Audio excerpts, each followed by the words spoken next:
in a weird space in my life. I'm trying to find a church home. Ever since we've been in quarantine, I can't do Zoom church. I tried doing it, don't feel right, don't feel natural. I call it an expensive nap.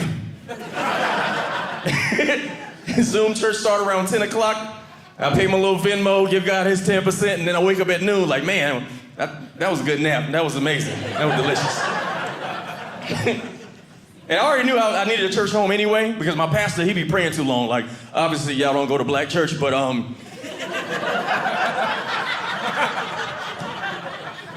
if you've been to one, like, black churches hold you hostage. Like, white people, I feel like y'all be in church, y'all be two slow songs, two fast songs, offering song, y'all get out of there. 1 hour, you already home.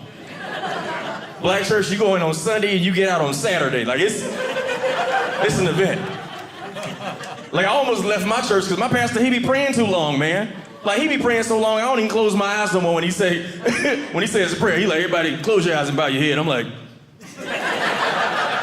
because if I close my eyes, I'm not gonna wake back up. I'm going to sleep, I already know it. Like, one time he prayed so long, the sign language lady dozed off. She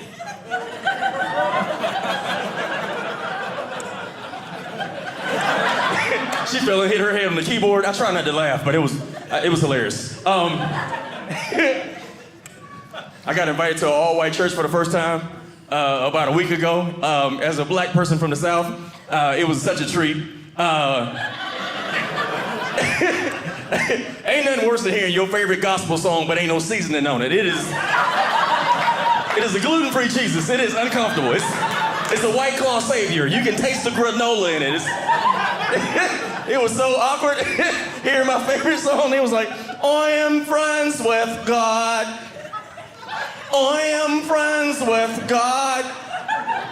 I am friends with God. He calls me friend. I'm like, whoa, what is a friend? BFF with Jesus, yeah. I'm like, what is happening right now? All the songs ended like this, friend. I'm like, you gonna serve them to me? Friend.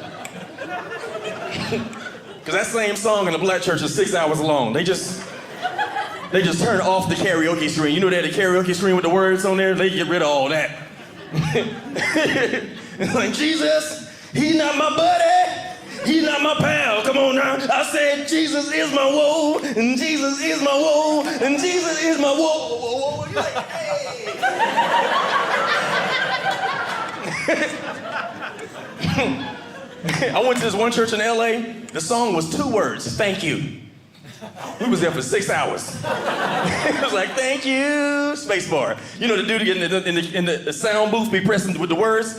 Thank you, thank you, thank you. I'm like, just send him home. Why is he here? We've been here for 6 hours.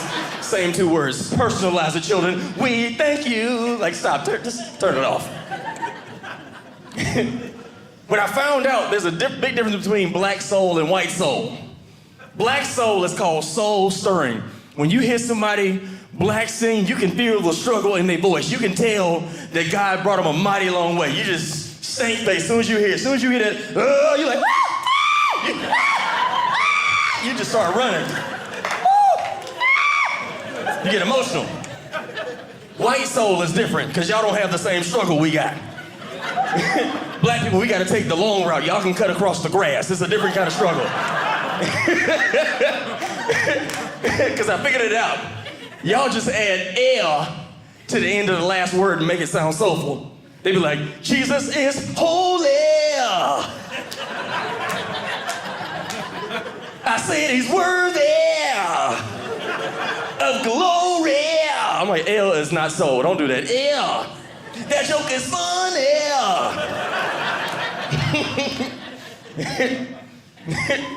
The soap machine hate me. My hands are too dark. That's stupid. I'm sorry. Never mind. Don't mind me. Don't pay me no attention. I'm also in a good space in my life. I'm celebrating my 2-year wedding anniversary. 2-year wedding anniversary. That's right. I married my emergency contact. It was time, fellas. You get to a certain age, you gotta upgrade your emergency contact. My mama go to bed too early. My mama lay down, the sun's still out. Like, Mama, why you going to bed? You better call me tomorrow. Bye. You better pray about it. Get off my phone. Bye. You know I gotta work in the morning. I'm like, Mom, the sun is still out. I don't care. And shout out to the single people. If you single, make some noise. Single people. Cool, it's two of y'all, loud and lonely. You don't want to be broke and lonely, jeez. It's a good time, you better pick one. Outside, too expensive to be single. A family-sized box of Captain Crunch in LA is almost $10. You trying to do that and rent? You better pick one, don't do both of them. No, but I feel like when you get married, nobody tell you nothing too, because this thing, single people never get jealous of married people. Because married people, they fake like they happy. Like, you ever ask a married person what it's like being married? It started out being an explanation, and then it turned into a cry for help real fast. They get real awkward real fast. I asked this guy, I was like, yo, what is it like being married? He was like, woo, hey, take your time, okay? Woo, you better have all the fun you can, okay? You better wait on God, don't do like I did, okay? Marriage is work. I'm like, ooh, because my question is, I need to know if it's office work or construction work. I'm not putting on a tool belt to go home. And this is the funny part. I was like, yo, I said, you can always tell if somebody happily married. All you got to do is ask the guy how long he been married. Because he going to give you a sound and then the answer. The sound tell you everything you need to know about his marriage. I was like, hey, man, how long you been married? He was like,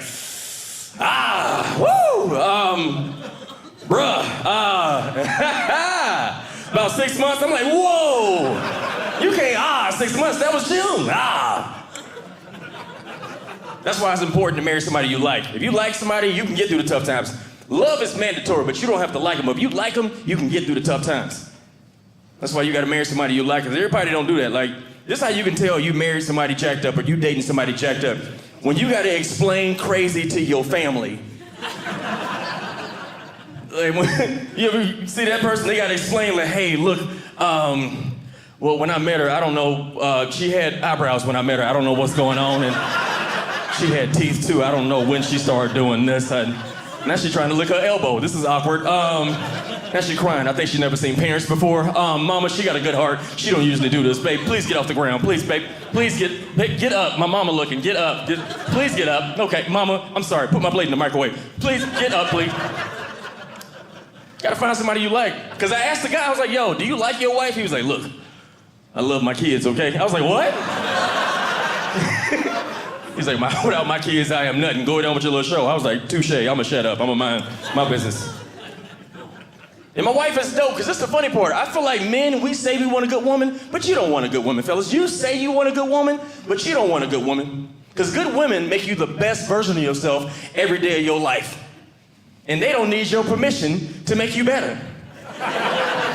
And they will critique you and nag you to success. Yes, they will. My wife be like, look, that shirt trash, go cut your hair and brush your tongue. Start over, I don't know what you're doing right now. And put some oil on your beard so your beard connect. We don't connect because your beard don't connect. Put some lotion on your elbow. Close her hand and walk off. Have a blessed day. You're like, what? The level of disrespect. I just wanted some cereal. How we get here? Fellas, these women will ruin your self-esteem with a sound. You hear me? I'm getting ready for date night. I'm dressed up, ready to go. My wife looked me up and down. Like, don't do that. Don't me. I didn't say nothing, but if that's what you want to wear, I mean, you can do it. I wouldn't suggest it, but if that's what you want to wear, like, don't do that. And fellas, the more she loves you, the more disrespectful she is. Oh my goodness, the more disrespectful. Because fellas, I don't know if you noticed or not, but if you were a good woman, they think you are the dumbest person on the planet. Every woman here right now with her man, she really thinks that you are the dumbest person on the planet. Let me tell you how I figured it out. Fellas, next time you argue with your lady, ask her to repeat what you just said. Think about the voice she uses when she played back what you just said. I'm Ron G. Don't put no dairy in mine, because I get real gassy. My stomach sounds like an empty ketchup bottle. Don't put no spice on mine. My nose started to run. I can't take it. My beard's starting to connect. Now my wife is starting to respect me. Like, baby, I don't sound like that. I don't sound like that. Stop making a joke out of me. They be disrespectful, fellas. And then when you get married, everybody rushing you to have kids, your family. When y'all having babies? Like, ma'am, I am still at my reception. Can I enjoy my wife? I've been married for 7 minutes. Can I enjoy my wife? But when y'all having babies, ma'am, I am cutting the cake at my reception. Can I please enjoy my wife? I'm ready to have kids. It's about that time. I'm an active shooter. Listen.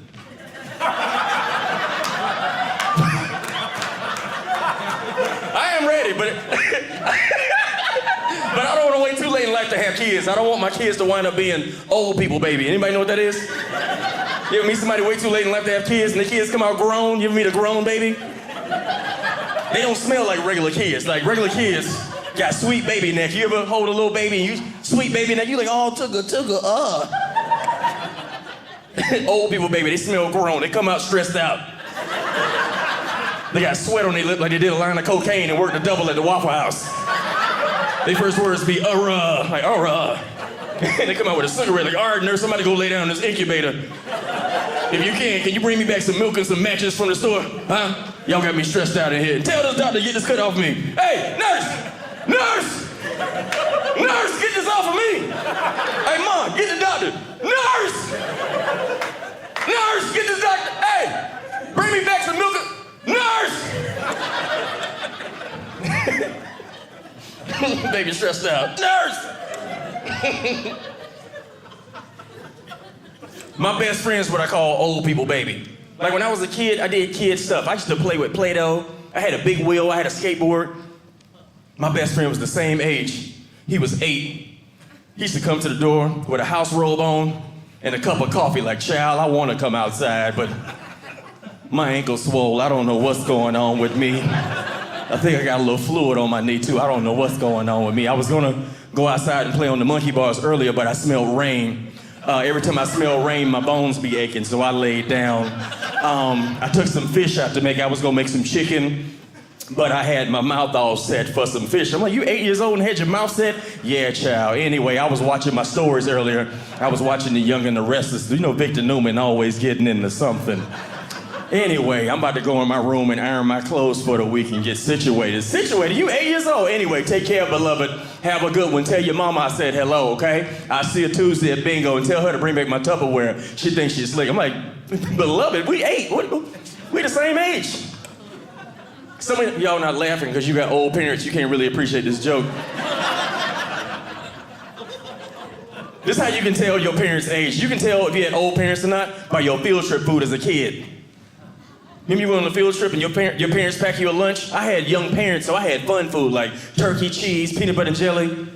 My parents liked me. I had Capri Suns, fruit roll-ups, Gushers. Anybody know what Gushers are? About 7 of y'all. Some of y'all in this area right here, probably old people, baby. Y'all like my best friend. He was on a field trip. He had yams, greens, and a Cornish hen. What you doing with a Cornish hen on a field trip to the zoo? There's never a reason to bring a whole hen to the zoo. Them gorillas will kill you. They got the whole bus smelling like a civil rights pep rally. If you don't close this container, smell like the fellowship hall at the church. Smell like smell like the fundraiser place. Remember the mothers of the church made the fundraiser plates?